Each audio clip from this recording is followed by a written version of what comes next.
कोई सुनी शरबत के चक्कर में। अब नाइयों ने कभी समझ में आ रही बोलो हो मैं तो सोवतनी जगाई रे ओ छोड़ो मैंने घर द्वार गैया मैंने घर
कथा सुन लो, अब उदम ना करो है।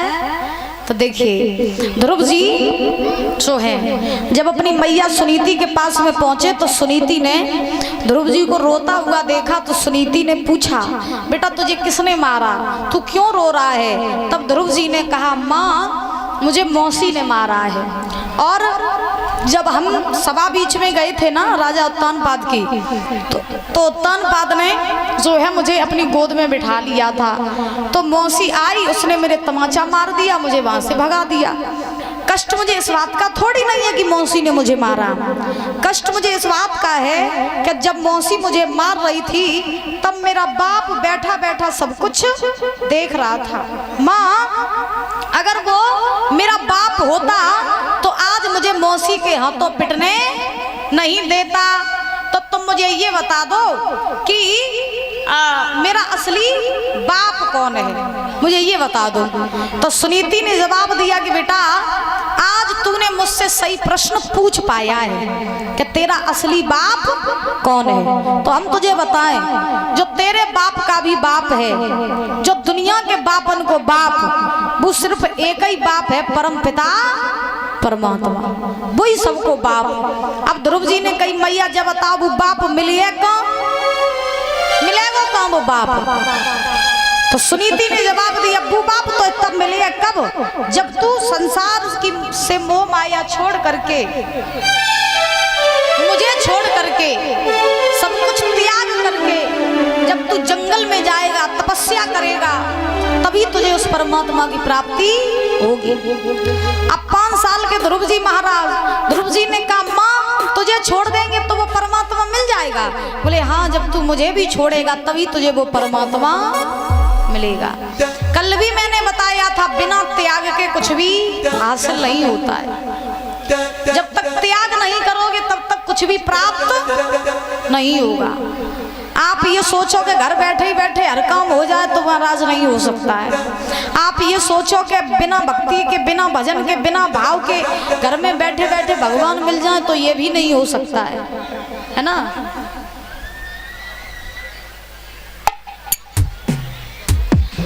कहने का अभिप्राय, आज महाराज सुखदेव भगवान समझा रहे हैं राजन परीक्षित। जब सुनीति ने कहा कि बेटा जब तू जंगल में जाएगा तब तुझे वो परमात्मा मिलेगा, तो उसी समय आज ध्रुव जी ने कहा ठीक है माँ, अब मैं जंगल में जा रहा हूँ, अब मैं लौट करके तभी आऊंगा जब उस बाप को प्राप्त कराऊंगा। तो ध्रुव जी महाराज ने क्या किया, बैराग को धारण किया। एक बात बताएं, माँ चाहे तो बच्चे को राक्षस बना दे और माँ चाहे तो बच्चे को भक्त बना दे। बात समझ में आ रही है? हमेशा चाहे लड़का हो चाहे लड़की हो, बच्चों के भीतर गुण हमेशा उसकी माँ से आते हैं। किससे आते हैं? माँ से। अब घर में लड़का जन्म ले लेवे तो मैया बना लूंगा मेरे पापा पे गो है, बनाए नाक नक्शा मोह देखो बना पापा ही को लगो, मेरे तो पापा पे गो।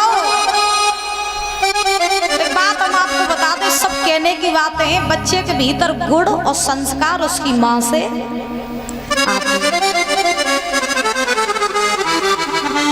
सुनीति अगर ध्रुव जी को भगवान का मार्ग न बताती तो शायद है कि ध्रुव जी महाराज की कथा यहाँ बैठ करके हम आपको सुना नहीं रहे होते। ध्रुव जी को जो भगवान की प्राप्ति हुई वो सिर्फ और सिर्फ सुनीति के कारण।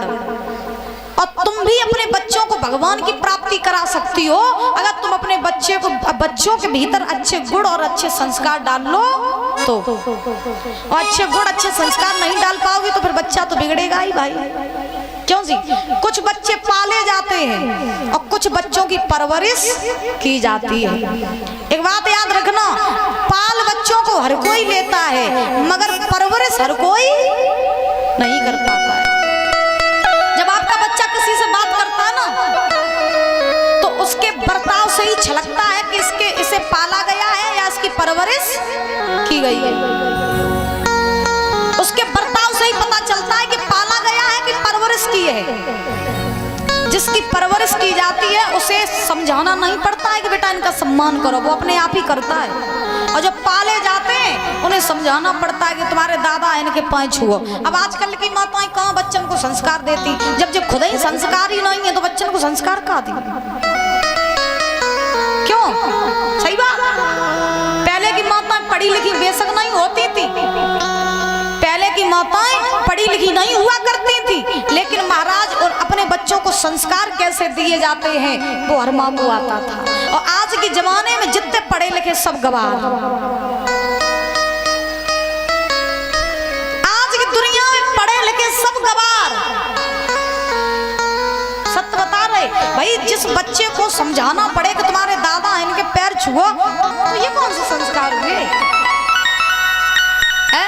और एक बात बताएं, मेरी माँ ही बच्चे को बिगाड़ती है, माँ ही बच्चे को सुधारती है, माँ ही बच्चे को भक्त बनाती है और माँ ही बच्चे को राक्षस बनाती है। एक बार की आपको बात बताएं, एक लड़का था तो धीरे धीरे वो बड़ा हुआ, धीरे धीरे बड़ा हुआ तो महाराज वो चोर बन गया।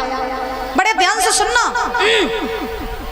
वो लड़का चोर बन गया, छोटी मोटी चोरी करने लगा। फिर चोर बनते बनते वो डकैत बन गया, बहुत बड़े राजाओं के यहाँ, बड़े बड़े लोगों के यहाँ चोरी करके आता। पुलिस ने पकड़ लिया, बड़े बड़े उसने क्राइम किए, पुलिस ने पकड़ लिया, जेल में डाल दिया, जज ने उसे फांसी सुना दी। ध्यान से सुनना, जज ने उसे फांसी सुनाई और जब फांसी सुनाई तो लड़का जेल में चला गया। अब क्या हुआ, धीरे धीरे उस लड़के की फांसी का दिन आया। अब जैसे ही फांसी को दिन आओ तो पूछा पुलिस वालों ने कि भैया तू अब फांसी पर टंगने वाला है, कुछ देर में तू मर जाएगा, तो अपनी आखिरी इच्छा बता। मरने वाले की आखिरी इच्छा पूछी जाती है, अपनी आखिरी इच्छा बता। तो उस लड़के ने कहा कि भैया अगर मेरी आखिरी इच्छा जानना चाहते हो तो बस ये है मेरी आखिरी इच्छा कि एक बार मुझे मेरी माँ से मिला दो। क्या कहा? एक बार मुझे मेरी माँ से मिला दो। किसने कहा? उस चोर ने कहा। अब भाई सबने देखा, बड़े गदगद हो गए। कह रही देखो कितना चाहता है अपनी माँ को, बताओ आखिरी इच्छा है ये माँ से मिलना चाहता है। भाई पुलिस वालों ने उसकी माँ को बुलाया। जब उस लड़के की माँ आई और उस लड़के के सामने जब खड़ी हुई तो उस लड़के ने जब अपनी माँ को देखा तो देख करके मैया उस लड़के ने अपनी माँ के मुंह पे थूक दिया। क्या किया? उस लड़के ने अपनी माँ के मुंह पे थूक दिया। अब सब तमाशा देखे बोले ये कैसा लड़का है, अजीब ही है। अभी बोल रहा था कि मुझे मेरी माँ से मिला दो, अब माँ आ गई है तो माँ के मुंह पे ही थूक दिया। कितना दुष्ट है, अच्छा हुआ ऐसे फांसी हो रही है। एक पुलिस वाले ने पूछा, बोले ये बताओ अभी तुम माँ के लिए मरे जा रहे थे, माँ आ गई तो तुमने उसके मुंह पे थूका क्यों? तो उस चोर ने कहा कि हे भैया मैंने इसके मुंह पे इसलिए थूका कि अगर ये चाहती तो आज मुझे फांसी नहीं होती। बोले ऐसा क्यों? तो उस लड़के ने कहा कि ऐसा इसलिए कि एक दिन में बचपन में एक लड़के की साइकिल चुरा करके ले आया और सबसे पहले मैं अपनी माँ के पास में आया तो मेरी माँ ने तमाचा नहीं मारा, ना ये कहा कि जा साइकिल वापस करके आ, बल्कि मेरी माँ ने मेरे साथ मिलकर के वो साइकिल छुपाने में मेरी मदद की। उसी दिन से मैं जान गया कि इससे अच्छा धंधा तो कोई है ही नहीं। पड़े पड़े खाओ आराम से और धन लेकर के आओ छोड़, इसलिए मैं डकैत बना। और उसी दिन अगर ये मेरे तमाचा मार देती तो आज शायद मैं फांसी पे नहीं चढ़ता। तो ये है माताओं की स्थिति। अब आजकल की स्थिति जा है कि इन माताओं को महाराज इंस्टाग्राम पे रील ही बनाए हुए तो फुर्सत नहीं मिलता तो जो बच्चों को संस्कार का दी रोटी सब्जी उल्टी सीधी करके और दादा ही अल्लाह फोन बैठी और हाल तुरंत रील बनाने लगी, लगा लगा फिल्टर।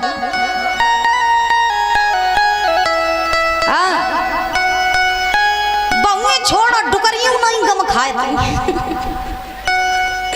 डुकरियों फिल्टर लगे वो जानती कि इंस्टाग्राम पे फिल्टर कैसे लगाओ जाते। धन्य हो जवानो, बोली गोविंद भगवान की।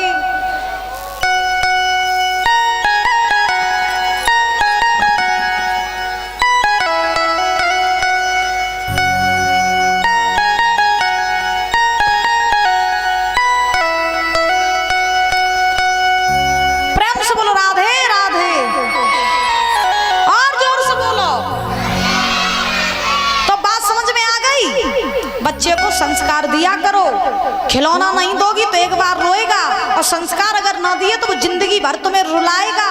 बच्चों को मंदिर ले जाओ, सत्संग में ले जाओ, कीर्तन में ले जाओ। जब जो खुद कीर्तन सत्संग नहीं करती तो बच्चों को क्या कर रही है जी? हैं? टीवी खोल के दिखवा लो छोटी बहू नाटक कैसे है, पूरे दिन वही में घुसी रहा थी। जाना ही बच्चों को संस्कार दो करने देखा निहारी अच्छी तरह करे, जो बुढ़ापे पे तुम्हारी सेवा तो करी। और बच्चा रोए रो ले लूंगा फोन पकड़ो कार्टून देखो, कार्टून लगा के दे देती ले। अब वो कार्टून देखा देखा जब बड़ो हो फिर ले लठिया तुम्हें कार्टून नहीं बना, फिर कुन्ना में मूड पकड़ के बैठी रहो। लड़का बहुत बिगड़ियो, बिगाड़ो तो तुम नहीं है। तो मेरा काम है कहना, आपका काम मानना। भाई मानो तो मान लियो, न मानो तो मेरी कोई वापस कर दियो। बोलो राधे राधे। आप ध्रुव जी